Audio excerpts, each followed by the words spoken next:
ESPN 94.1 FM and AM 930 present The Drive. Brought to you by Huntington Federal Savings Bank. Local then, local now. Member FDIC. It is Monday, July 20th. Your drive begins now on ESPN 94.1 FM and AM 930. I'm your host, Paul Swann. You can join the program. You do that by calling the Miller Lite phone line at 877-420-TALK. That is 877-420-8255. Miller Lite, hold true, great taste, only 96 calories. It is the original light beer. We're taking your phone calls this hour. We got a lot to get into. Trying to keep up with everything that has happened over the weekend. Of course, we start with what's happening in high school football in California, because this could be a precursor to things to come in other states. We've already seen a couple of states indicate that football season would not happen, and the California Interscholastic Federation, which is the governing body for high school sports in the state, making the announcement today. The earliest its football season and the remainder of fall sports will start is December this year. And the first thing that a lot of people are talking about is it could have an impact on college football recruiting, and it also could open the door and set a precedent for other states going forward with the COVID-19 pandemic. So California, one of the biggest high school hotbeds in the country, saying no. February, March, maybe those are possibilities, but the earliest is going to be December. How will it look in December? We don't know. But with that said, here in West Virginia specifically, Governor Jim Justice, he's also expressing concern about the virus numbers. They haven't been good as of late in the state, but in his, of course, address to the state, he said he believes the state is on track to open school by September 8th. And he said, I am all in on wanting to hit that date and be back in school. This is during his briefing today. He added, I truly believe with all in me, we're going to be back in school by September 8th, and we're going to be playing football. I believe it wholeheartedly. He said that. Not, we're going to try to do this safely, nothing like that. He was saying, hey, I think we're going to be back. He's basically calling this a political football. But we're going to be back. He believes it by September 8th, and we're going to be playing football. Back to playing football. So I think his priorities are just mixed up a little bit. Sure, I'm not against getting back to playing sports. Obviously, if you listen to this program, we're a sports program. So, we are on the side of student athletes who like to play sports. However, at the same time, I think that's just an arbitrary date. And, I don't know how you're going to pull this off.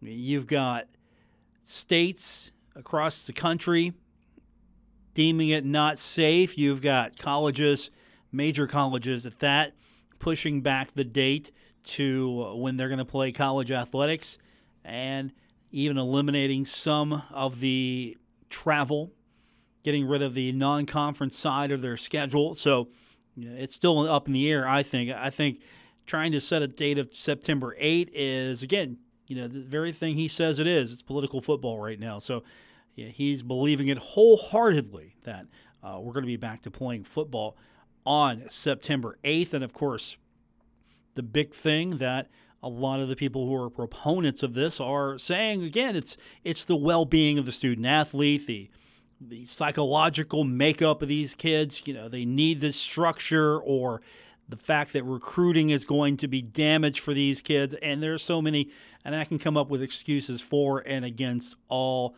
on this argument. But at the end of the day, I can't even believe he is including that in there. I think when it's safe to come back and play, and you can do it in a healthy manner, because what kind of testing are you going to have for high school athletics? Seriously, if testing is going to be a big issue, are you going to be able to test students across the state of West Virginia on a consistent basis? Are you going to be able to do that? And are you going to be able to quarantine these kids? Or are you going to be able to isolate these kids, put them in some sort of bubble, and I don't think you can do that. We're talking about young student athletes interacting with the student population, and there's no measure of control for any of that right now. You can talk about wanting to do this all you want, but I don't know where you're going to be able to pull this off and how you're going to be able to pull this off. And if you can pull it off, more power to you, and I'll be first one to applaud you. But at the same time, I'm a little bit concerned about how they're going to try to pull this off. Already, we're seeing some of the other states make more of a pronounced edict on what should be happening for college athletics and pro. Right now, the NFL, until further notice, they're playing. We haven't gotten the official what the preseason is going to look like yet, but they're coming together with their terms, how testing is going to be. They're trying to figure this out. And we've talked about fans in the stands. Well, there's not going to be any fans in the stands for the Giants and the Jets, at least their home games at MetLife Stadium until further notice, because order came from the governor of New Jersey, executive order limiting outdoor gatherings due to COVID-19. And it's going to impact, of course, both of those NFL teams. The decision is most likely going to last the entire NFL season. If things get better, maybe things can open up a little bit. But both teams releasing a joint statement today, both the Giants and Jets, in the statement say, we support Governor Murphy's decision in the interest of public health and safety, and until circumstances change, I apologize, both the Jets and Giants will play our games without the benefit of fans and attendance. This was a joint statement on social media today. And it continues, although we would prefer to have fans at MetLife Stadium for our games, we will continue to work with Governor Murphy's office and will provide updates if necessary. So already you have the Giants and the Jets. If they play, there won't be fans in the stadium. And that means Rutgers as well. Rutgers, if there is a college football season for Rutgers will have to operate under the same rules. And they released their statement today. All venues will operate in accordance with the executive order issued by the governor, limiting outdoor gatherings to 500 people or fewer. They added all safety precautions will be in place for those individuals who will be in attendance. And, of course, the Big Ten already coming down with the decision that only conference games will be played, only conference games, no non-conference games, because those institutions believe in the best interest of the Big Ten. It's okay to sacrifice a few non-conference games, mind you, a few non-conference games in order to get the rest of the season going. And what if they extend the playing schedule? What if they replace that missing inventory for television with maybe a more robust conference schedule? Who knows? Still, so many things are on the plate right now, but you've got that happening today. The Big Ten, of course, with their announcements starting the ball rolling for a lot of these conferences and schools as far as getting it kicked off, because we've seen over the last week or so several leagues, smaller leagues, come up with we're not playing fall sports. We haven't heard from really the group of 5 schools yet. We're still waiting for what the other power schools are going to be doing, or at least the power conferences, figuring out what the course of action is going to be. I've seen some stories on social media where some of the athletic directors, group of 5, have been talking about, maybe the group of 5 should stick together, and we've seen more and more of these stories as we try to figure out what the impact of this is going to be. Schools that are in the Mid-American Conference, well, guess what? They play a lot of Big Ten schools. All of a sudden, those money games are gone. And it's even worse. There was one story I was reading. It was interesting read about the 1AA schools, the Football Championship Series schools, the FCS, and how they're sort of run almost like, whereas the big-time schools, the big-time programs, they're going to make money. You're trying to break even. It's almost as if the goal here is if you make a few dollars, great, but if you break even, pretty much you've done your job when it comes to those programs. And this is going to be detrimental for those schools that don't get those money games, those pay games now. And same thing for a lot of the Group of Five schools. A lot of the football revenue is funding. As we've talked about, a lot of this is coming from football. Some schools, it's a lot more. Other schools, it's substantially less. But at the same time, you look at the overall percentages, what's paying for a lot of things, and a majority of the budget's coming from football. So if you're a school like Marshall, there could be a potential hit on the budget if you lose some of those out-of-conference games, some of those money games. Now, East Carolina is at a huge money game. I mean, it's not going to be like playing Ohio State type of money, but it's good money. And you're losing some awful nice ticket opportunities with Pittsburgh and Boise State coming in. And, of course, you're not losing that true road money game, but the opportunity to play host to a team like Pittsburgh's coming in, and that would have been a great draw for fans that would travel from the Steel City. And, of course, Boise State would have been a great draw as you bring in one of the premier Group of Five schools, a program that has excelled ever since they came from those 1AA days and playing against Youngstown State here in Huntington at Joan C. Edwards Stadium. So you have all of these considerations. It's money. That's what's driving this thing. That's why we're seeing the Major League Baseball season restarted finally. It's money. That's why the NBA is playing in a bubble. It's money. That's why we see the NHL playing in host cities. It's money. NASCAR is back. Money. The difference here, though, is the pro sports, I think, are going to have a better handle on the overall makeup of how they handle things. I mean, the NFL, though, hasn't impressed me yet. I think the NHL has impressed me what they're doing so far. We'll talk a little bit about how they're doing testing-wise so far. The NBA, they're doing it as best as they can right now.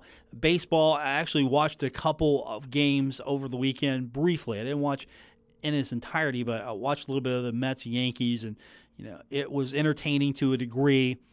It still felt like spring ball to me, so maybe that's going to be something that I'm going to have to overcome because just the feeling, the sound, the vibe of it just didn't feel like it was a true game. But that's what it's going to look like here for the foreseeable future.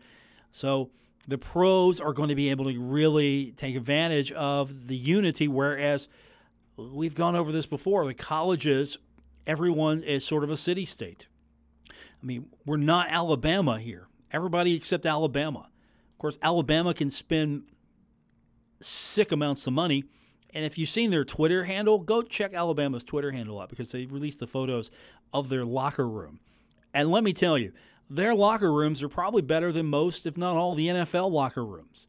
And if you are a student, potential student athlete for Alabama, sure, you're not going to get paid, but boy, you're going to have the best locker room in probably all of football. Check it out. It's fantastic. I mean, the seats are plush. The lighting is beautiful. It's just, it's first class. It probably is the best locker room I've seen, period. And Alabama's got all that money. Got to spend it somewhere. We got all that money. All right, we're going to get your phone calls in at 877-420-TALK, 877-420-8255. We carry on with today's edition of The Drive here on ESPN 94.1 FM and AM 930. Now, back to The Drive with Paul Swann on ESPN 94.1 FM and AM 930. We're presented by Huntington Federal Savings Bank. Welcome back to today's edition of The Drive here on ESPN 94.1 FM and AM 930. We're talking budgets, and Old Dominion anticipating revenue shortfall of at least $7 million for the fiscal year of 2021. And this is coming from their athletic director, Wood Seelig. He said that the coronavirus pandemic likely is going to force most, if not all, colleges and universities to cancel all fall sports this season. Let me pause on that for a second. This is the athletic director of Old Dominion. So if you're hearing it from Old Dominion's athletic director, what's this say for what might be happening with Conference USA? I'll read that again to you. saying that the pandemic likely will force most, if not all, colleges and universities to cancel all fall sports this season. And he also added that playing in the spring may not be as attractive an option as it appears unless there is a vaccine. And that's a good point. If there is a vaccine that is going to be available, will student-athletes want to take it? And obviously that's going to be their choice. Will student-athletes that don't take the vaccine be allowed to play? Those are issues that I'm sure are going to be discussed. But I mean, this is a well-respected athletic director in the ranks of Conference USA. This is Wood Selig. And he said, in all honesty, unless there is a vaccine, I think we're just kidding ourselves into thinking that it's going to be safe to hold athletic events and that we're going to be okay. He said that he and Deputy Athletic Director Ken Brown are anticipating revenue shortfall of at least $7 to $8 million for the fiscal year for its $42 million budget. And again, Old Dominion's a little higher up there in the budget, $42 million. If fall sports are not played and ODU loses additional gate revenue, the deficit will increase. He did say that they anticipate declines in ticket receipts, corporate sponsorship, and other numerous revenue sources. The university's fundraising efforts have been, he said, surprisingly strong, and he added that many donors have stepped up during the difficult times. Now, if you're Old Dominion, maybe you have a more affluent donor base, and you can expect better donation efforts from them. You could possibly write it off. I mean, again, if your donor base is pretty affluent, if your donor base has money, you can expect solid, decent, good gifts. I think that's fair to say. Each university, each institution's donor base will vary. Marshall, of course, always looking to increase numbers. And I'm going to tell you right now, they work their tails off at the Big Green. They work their tails off a lot. And it's hard to go out and ask for money, especially during this time. Honestly, I don't know how a lot of us are doing it right now. And if you're in a situation where you're struggling, I'm sorry, and I feel your pain. And I truly hope it gets better. And hopefully, we're here every day bringing something of a little joy or at least familiarity to your life, because it's just been rough out there, and I get it. And here's Old Dominion. They're anticipating at least $7 million. But, I mean, that is what I'm looking at here as far as, are we going to see these games played?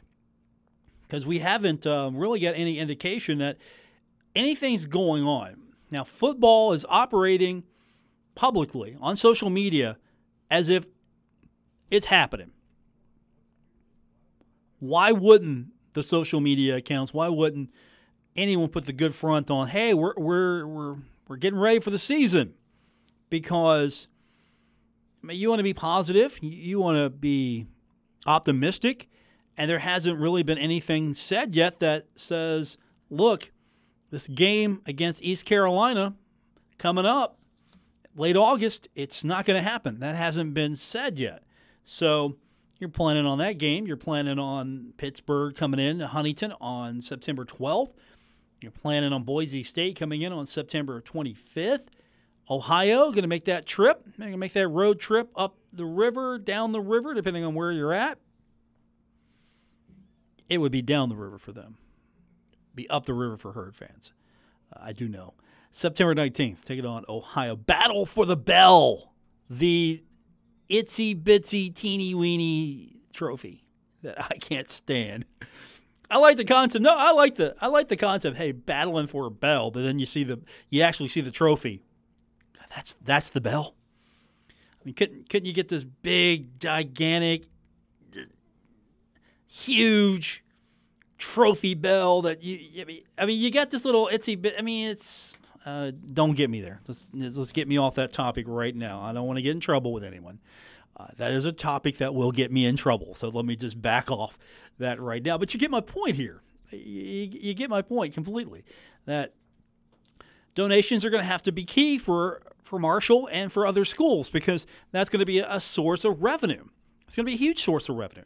Now, how much revenue you're bringing in minus what you're spending is going to drastically change, because if you're not bringing in the revenue with ticket sales and game day and sponsorship, and you're not bringing in that revenue, how much is the expense offsetting that, though? Because you're not putting on a football game. So how much does a football game cost to put on? How much are you making compared to how much you're spending out to put that game on? And that means paying staff, and that means paying guarantees. I mean, you're not paying schools coming in. You're not giving them the guarantee that they're coming in. They're getting paid for. You're not putting that out. You're not paying game day staff. You're not paying for everything that goes into putting together a football game, making it happen at the facility. Of course, could we see staff reductions? And we don't want to see that. We don't want to see any of that. I mean, what's going to happen here? What's the reality? Once we hit it, once it happens, what's the reality? Or will we dodge a close one here, and will we see football at Jones C. Edwards Stadium? I mean, will Conference USA eventually come out and say, look, we're not doing fall sports for the Olympics. We're going to limit that, keep football open, because you don't want Conference USA coming out. Conference USA not going to come out today and say, look, we're not doing non-conference. Conference USA is going to wait until we see what the SEC, the ACC, the Big 12, what they're going to do, what they want to do. And I don't think you're going to see Conference USA be the first of the group of five to come out and say, hey, we're not going to do non-conference. Maybe the American comes out and says, we're not doing it. Would that be the domino that falls for Conference USA? I mean, with the Mountain West coming out and say, hey, we're not doing it, is that going to be the domino? Or will Conference USA be the last one to the party and say, hey, you know what? Obviously, everyone's not doing non-conference, so we're going to do that as well. Or if there are going to be conferences that do non-conference, maybe in a +1 capacity to do the conference season, and maybe a +1 so some rivalry games can be played, you might see that. You might see a couple of leagues go, okay, we're going to do a +1 so we can get traditional rivalry games going on. I mean, that could happen. But if you're playing in the ACC and you can do a +1, does that mean Marshall loses Pittsburgh and Pittsburgh looks elsewhere? If you're Boise State, I mean, if there's a +1, does Marshall get the +1 honor? If you're East Carolina, if there's a school that might say, look, we need to play this game, we might have to do this. I mean, maybe. I'm not saying Marshall's going to rank high on their non-conference schedule as far as all of the schools that they can pick from. They're going to pick that one game, but still, I would think they would look at that one and go, hey, week 0, okay, we can do this game. I mean, we can't play all the games, but we can do this game. But at the same time, maybe they push it back a little bit. Maybe they push it back and say, hey, we can do this game. We have to push it back a little bit, but maybe that'll be our game before we get into the conference season. Yeah, I haven't looked at East Carolina's schedule, actually. Let's do that right now. East Carolina University, East Carolina Pirate football. Let's do that search and see what I get here. Of course, I'm not using Google. I'm using DuckDuckGo. Y'all use that? It's supposed to be like better for privacy. I just tried it out today. It seems okay. It's not a bad. I know we're digressing here, but it's not a bad alternative to Google. Okay, so Google doesn't know I'm searching here. So, I mean, Marshall, South Carolina, Norfolk State, and that's the big one, and Georgia State. Okay, so of the 4 here, if they go +1 at South Carolina, if the SEC says, hey, we can do +1, and the SEC, that's a big game. You're doing your +1, but then we got to do this whole thing. We got to look at South Carolina's schedule, right? I mean, because South Carolina might go, oh, wait a minute here. That's awful nice that you want to come and play here. But We might have a game that we want to play a little bit more than your game here. So if you look at South Carolina's schedule, and of course we look at South Carolina's schedule and we see what they have Coastal Carolina on their schedule. Okay, so I think we could lose that one. So they have Missouri on the schedule. They have Kentucky, Florida, Tennessee, Texas A&M, Vanderbilt, Georgia, LSU. I mean, I don't know. These are going to be some interesting days as far as what schedules are going to look like. I don't know. I don't know what to tell you. I'll tell you this though. It's going to be interesting to see what Conference USA ultimately decides to do.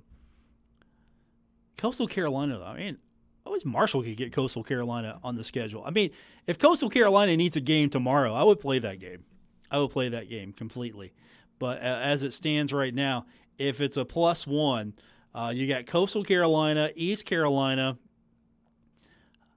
I mean, where do you go from here? Same thing with Marshall. If Conference USA had a +1, if there's a +1 only, that's probably the better question to ask. Okay, that's the better question. Not what would these schools do. What would Marshall do if there's a plus? Conference USA comes out tomorrow and just says, look, we're going to allow one non-conference game. I don't think it's going to happen this way, but if Marshall was given the choice, okay, Mr. Hamrick, you can play one of these games, and all 4 were on the table and available. Do you play the East Carolina game on the road? I mean, that's a big game. That's a significant game. A lot of symbolism there. And then there's Boise State coming in. Boise State. We haven't seen Boise State and Huntington since the 1AA days. Which one gives me more money? Which one pays more of the bills? I mean, do I have potential to make more money with Boise State at home or East Carolina on the road? And let's say there's no changing of the schedule. I don't know. I mean, does the appeal of East Carolina diminish if it's not week 0? If it's pushed back? Obviously, I'm gonna narrow this down. If I'm Mike Hamrick, and I'm sure Mike is sitting there going, "No, you can't be Mike Hamrick. I'm Mike Hamrick." But if Mike looked at me and said, "Okay, Paul Swann, you know it all. You tell me." I'm going to look at Mike and I go, well, you're going to scratch Ohio off that schedule. If you're going to narrow these down, we're going to scratch Ohio off. That's the first one to go. You can only play one of these non-conference games, Mr. Hamrick. You're scratching that one. Battle of the Bell can wait. We can ring that bell later. So you got Pittsburgh. I mean, that's a nice game. That's a nice game and all, but I think Boise State's probably more attractive than Pittsburgh, even though it's Pittsburgh and it's ACC. It's Pittsburgh, but Boise State. I think Boise State's a bigger deal in football right now than Pittsburgh. So, okay, we scratch that. And then there's East Carolina and Boise State. Then I'll throw it back on Mr. Hamrick and say, okay, which one do you make more money off of? Because I don't know that. That's where I would throw it back on him and say, look, okay, if you're asking my opinion, which one makes more money for you? That would be the one I would choose. If all 4 are on the table. The decision might be made for all these schools anyway, but if I was picking, what do you think? 877-420-TALK, 877-420-8255. Social media at Paul Swann. You can find me on Twitter. Which one? If you can only have one of these non-conference games, if there's a conference-only schedule, but there's a +1 to accommodate big games and rivalries, which one of these games stay and which 3 get jettisoned? More on the way. It's The Drive on ESPN 94.1 FM and AM 930. Buckle up. Paul Swann has the wheel on The Drive, ESPN 94.1 FM and AM 930. We've got the poll question now on my Twitter account at Paul Swann. If Conference USA goes to a conference-only schedule for football, with the exception of one non-conference game, which one do you keep? 50. Oh, it's moving. It's moving. 44% now say East Carolina. 33% of you say Pittsburgh. 12% of you say Boise State. And 11% say Ohio. As this is going to be up until tomorrow's show, you've got a full 24 hours to vote on this one. So you can go to my social media account, at Paul Swann on Twitter, and you can vote on today's question. It'd be interesting to see how this thing fluctuates. I knew it'd be tough to pick between East Carolina and Pittsburgh. Boise, though, 12% over. I mean, it's early. It's really early. And, this is not scientific. This is all not scientific. Okay, we're going to follow that. You can follow that as well on Twitter. The phone number to be a part of the program, 877-420-TALK, 877-420-8255. If you want to be a part of today's program. Hey, speaking of Boise State, it's a good jumping off point for Boise State. So, we don't know if the season's going to happen or not. That's fair to say. But there are already plans in place. If there's going to be a season, Boise State has a plan. They have informed season ticket holders about anticipated COVID-19 guidelines for the upcoming season, and they're talking about the social distancing rules they plan to put into place. Suggest that attendance will be capped around 25 to 30% of the actual capacity. They're adding there's going to be safety measures. They will go in priority order of the season ticket holders who already purchased tickets. So this is from Kurt Aspie. He's the athletic director of Boise State. Now, this one doesn't impact the Marshall game directly, but this is what Boise's looking at. Priority order of the season ticket holders who have already purchased tickets. I mean, same thing for basketball. If you, for example, if you spend the extra money and you have the courtside seat, all of a sudden the capacity for those courtside seats goes down drastically. Do you then say, you know what, get me next year? Or do you understand that you might have to be reseated somewhere and you get some of the best possible seats? Because I see a major shift here when it comes to the seating of long-standing season ticket holders. And I don't know if the priority points are going to have a major factor, which I would think they would. Everything that's going into your priority, where you sit, that could all come into play. If you're a football and a basketball season ticket holder, would you get priority over just a basketball season ticket holder? Those are things you got to keep in mind. All of that's happening, and we don't know what it's going to look like here because, again, it changes day by day. It changes almost hour by hour some days, but day by day we're looking at a situation where we just don't know. And looking at the poll question, again, running total right now, this is going to be up for at least the remainder of today, and we'll get the results tomorrow on the show. But it's East Carolina right now on our poll question. If you have to pick just one non-conference game to play, if you're allowed one, which one do you keep? East Carolina at 44%, Pittsburgh and Boise State tied at 24%, and 8%, which has now dropped to 7% as this thing changes at a moment's notice, Ohio. So 43% for East Carolina now. These are all live numbers as of this broadcast. 25% each for Pittsburgh and Boise State. 7% of you say, hey, keep Ohio. That's the game. That's the game we should be having. So you can vote on Twitter. All you have to do is go to my Twitter account, at Paul Swann. And if you're following me, thank you. If you're not, please do me a favor. Give it a consider. Consider it. Give it a thought. Give it a big thought. And if you don't, give it some more thought. And then finally, you'll come to the right decision, and you'll do that follow for me. I would appreciate it. We'll come back and wrap the show up when we continue with today's edition of The Drive here on ESPN 94.1 FM and AM 930. Never miss a moment of The Drive with Paul Swann. Subscribe on Apple Podcasts, Spotify, or wherever you get your podcasts.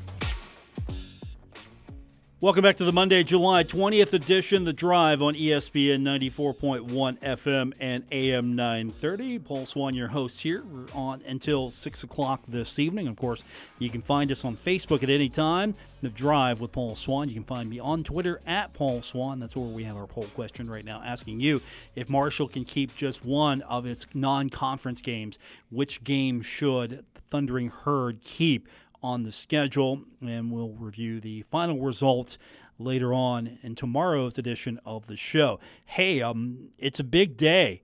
11 years ago today, I don't know if you knew this, 11 years ago today, Mike Hamrick was introduced as the Director of Athletics at Marshall University. That's a big deal. You keep an athletic director around 11 years. I mean, sometimes some programs can't keep a coach around 11 years. And Mike taking the job, officially being introduced 11 years ago today. So congratulations to Marshall University's athletic director, Mike Hamrick. And I think he's done a great job. And that's not me just saying it to say something nice about him. I think he's done a really nice job, and I can argue several ways he's done a good job for Marshall Athletics and how he's improved the overall health of the program. I know fans want to see the Thundering Herd win Conference USA championships every single year. That's just not going to happen. That's the reality of college athletics. So there are going to be years you can, and there are going to be years you can't. And I think overall you see the health and the well-being of the program has improved. You're seeing facilities being built. I think the program has stayed out of major trouble, and that's a key right there. The academics have been, I think, really solid, especially with what Marshall has done with the academics. They've built the facility, incorporating academics and health, and really with the practice facility. You could have just had a practice facility, but you put some you put a lot of I think investment back into student athlete with a facility that not only do you have, I think, one of the best sports medicine programs around, probably one of the best student academic programs around over the buck. You have, of course, finally a nice place to honor those in the Marshall Athletics Hall of Fame. You've got, of course, really, I think, a nice indoor facility for track and so many other things. And that's not just the only thing that Mike's done as the athletic director. I just highlight that as one of the signature pieces of the revitalization of facilities over at the campus. And, of course, there's more work to be done. He'll tell you that, and I'll tell you that as well. There's always more work to be done. We got a guy who he's familiar with Marshall football. You all know Levi Brown, right? You familiar with him?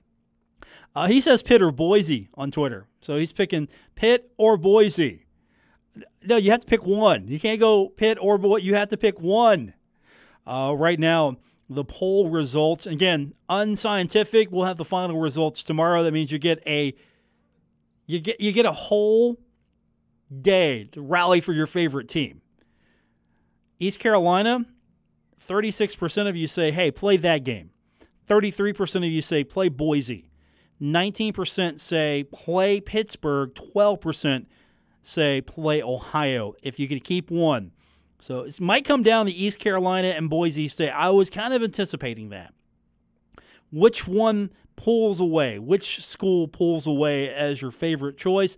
I'll leave that to you. I'm going to let the voters decide that. We'll have the final results coming up tomorrow on the show. But that's where we stand now. And, of course, if you want to keep up with me, if you're voting on that poll and you haven't already, quick follow. Hit follow. And that'll help me out. I really would appreciate that. Thank you for following me. All right. We got a lot to get into, and we got just maybe a few minutes, so we're going to go rapid fire here. First of all, you know that the Toronto Blue Jays are not going to be able to play in their home ballpark because Canada's government prevented them from doing it because of the pandemic. Government doesn't like the idea of the Blue Jays traveling back and forth, going to United States back. There are going to be several countries that are going to bar travel from the United States because of the way this country has mishandled or is handling the pandemic, depending on your point of view. So the Blue Jays looking for a facility right now, and they're looking to be in a major league facility. There could be a possibility they play at their AAA affiliate, but they're looking to be a team that plays in their major league facility, and they have more than 5 contingency plans. The story reads, the Pittsburgh Pirates among those teams, and the Pirates making that announcement that, yes, they are among the teams that are having conversations with Toronto. That would be interesting to see Toronto playing their home games in Pittsburgh, which, by the way, Pittsburgh's got one of the nicest, prettiest, scenic ballparks. It looks baseball. Whatever you think about the Pirates, they put together a really nice ballpark. It feels like baseball when you look at PNC Park. And so that could be an option. Also, the National Hockey League releasing its first COVID-19 test results since training camp opened up on July 13th. And you know what? The NHL's doing it all right. Only 2 players had tested positive. So you've got the first 5 days of testing from phase 3 of its return to play protocol. The league said that 2,618 tests were administered to more than 800 players, returning only 2 positive COVID-19 tests. Both players had self-isolated and are following the protocol set forth by both the CDC and Health Canada. And the timeline for a return to the team greatly varies if the player was symptomatic or asymptomatic. NHL, Phase 3. If you're in Phase 3, you are tested on an every other day basis along with daily checks for fever and symptoms. NHL might, at the end of this, sit back and go, look, we made it happen. What did they do different? 2 hub cities, okay. Relocated to one of their member countries, which is Canada, basically said, we're just going to take it in Canada because Canada has better numbers.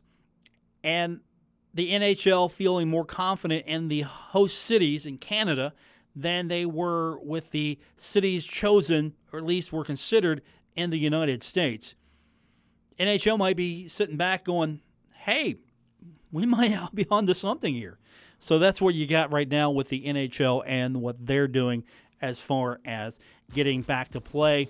But we're going to have summer hockey in August. I am so excited for that. I'm not going to lie to you. I'm going to have hockey on my birthday. I'm hoping it's going to be, well, no, take it back. I hope the Rangers have swept the Carolina Hurricanes at that point. I don't want Game 4 on my birthday because it might be an elimination. I don't know. If it's 2-1, if the Rangers are 2-1 up on Carolina, I'll be okay with that. But if the Rangers get eliminated on my birthday, that would be the worst birthday gift ever. I would never forgive Henrik Lundqvist or Timmy Panarin, Mika Zibanejad. List goes on and on. And that's going to do it for this edition. For our producer, Spencer Dupuis, I'm Paul Swann. Thanks for tuning in to today's edition of The Drive on ESPN 94.1 FM and AM 930.